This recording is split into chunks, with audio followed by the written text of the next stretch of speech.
Meirionydd ces fy ngeni, rhwng y ddwy ryd ddofn ar ddyfu, ac mor falch yr awn yn gyson, mod i'n un o blant Rhenfeirion, ond o mae'n halon bron a thorri, ac mae'n wrychyn wedi godi.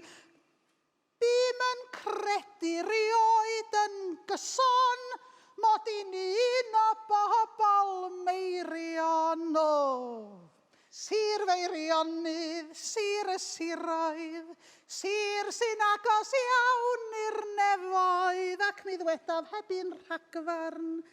Sir Feirionydd, cryd i'r cadarn, mae na fôr ac mae na fynydd, mae na lynoedd ac afonydd, mae na bobl clen twym galon, gyda'r gorau yma ym Meirion, ond mae'r cwbl yn diflannu. Mae na darth dros fro ar dydwy ac mae Penllyn a Ffestiniog ymhell o'r golwg danlen niwlog. Mae Bro Idris ac mae Mawddwy y Synnu di diflannu. Mae Meirionydd a'i chyfaredd wedi ei dwyn yn ddianrhydedd. Oes, mae na ellill hyll yn llechu. Dan y cob y mae'n crafangu enw'r ellill didrigaredd, ydy'r erchill beth South Gwynedd. O ble daeth, does neb yn gwybod. Ond mae'n bla, yn wir mae'n boendod, ac ysgyrnygaf drwy fy nanadd, melltith arna ti South Gwynedd.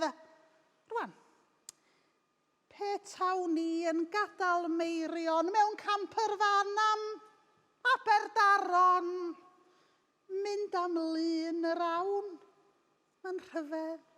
Sneb yn sôn am Western Gwynedd, nac am ddwyrain chwaith na gogledd, a lle'n union mae canolbarth Gwynedd, ond mae na South, hen arfar newydd sydd yn trechu yr hen Feirionydd. Oes, mae llawer sôn am newid enwa ar ein tai ac ar ein stadau, ymgyrchu brwd am hawl i ddeddfu, neu bydd ein hanes yn diflannu. Wel, dowch i'r gad hyd at y diwedd, dowch i wadu yn llwyr South Gwynedd, galwaf ar bob un ymgyrchydd i adfer enw da Meirionydd.